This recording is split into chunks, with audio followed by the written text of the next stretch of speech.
আসসালামু আলাইকুম। আজকে আপনাদের সামনে আমার এই যে দেখছেন এই গাভীটি নিয়ে কথা বলবো। এটা দেশি গাভী। মানে এটা আমি আজ থেকে ৬-৭ মাস আগে ক্রয় করেছি। এটা আমি যখন ক্রয় করি তখন এটার সাথে একটা বাছুর ছিল। বাছুর আর গাভীটা আমি প্রায় ৳১,০০,০০০ দিয়ে ক্রয় করি। পরবর্তীতে আমি বাছুরটা ৳৫০,০০০ বিক্রি করে দেই। আর এই গাভীটা আমি রেখে দেই। গাভীটা ৪ থেকে ৫ মাস পরে বাচ্চা দেয়। বাচ্চা দেওয়ার পরে আলহামদুলিল্লাহ গাভীটা আমি যখন ক্রয় করি তখন আমাকে বলছিল ১ থেকে ২ কিলো দুধ পাওয়া যায় এটা থেকে। আমি বললাম সমস্যা নেই বাছুর খাবে।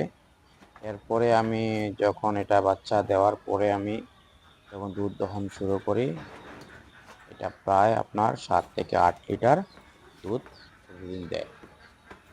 তো আসল কথা হলো যে আপনার গাভী দুধ দেয় জেনে আপনি ক্রয় করবেন, আর দুধ দিবে তা না। আপনার পরিচর্যার উপর অনেক সময় এটা নির্ভর করে যে গাভী কতটুকু দুধ দিবে কি না।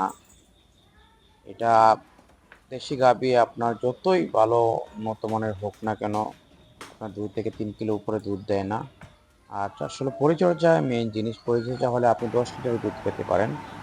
আমি এটা থেকে ৭ থেকে ৮ লিটার পর্যন্ত দুধ পেয়েছি।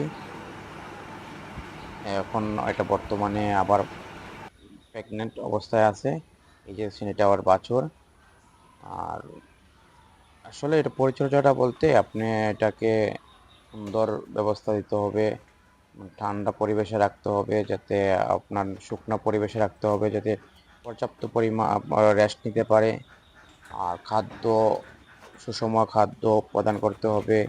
যে খাদ্য মনে করেন যে দিলে আপনার তার মানে শরীরের ক্যালসিয়াম, মিনারেল, ফসফরাসের যোগান দিতে পারে এরকম এটার ব্যবস্থা নিতে হবে। খামার করা সহজ কিন্তু খামার পরিচালনা করাই বড়ই কঠিন। খামারের দেখভাল করা সবকিছু আপনি নিজে করতে হবে। অন্যের উপর নির্ভর হয়ে কোনো কিছু করা সম্ভব না। এই ডেইরির সেক্টরটা পুরাপুরি আপনি নিজেই এটার দেখাশোনা করতে হবে। এটাতে অন্যের উপর নির্ভরশীল হওয়া যাবেই না।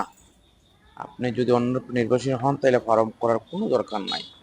কারণ আপনি এটা গাভী কি চায়, কি দিতে হবে কি না এটা আপনি বুঝতে হবে, জানতে হবে। অন্য কেউ আপনাকে এটা বলবে না, জানাবেও না।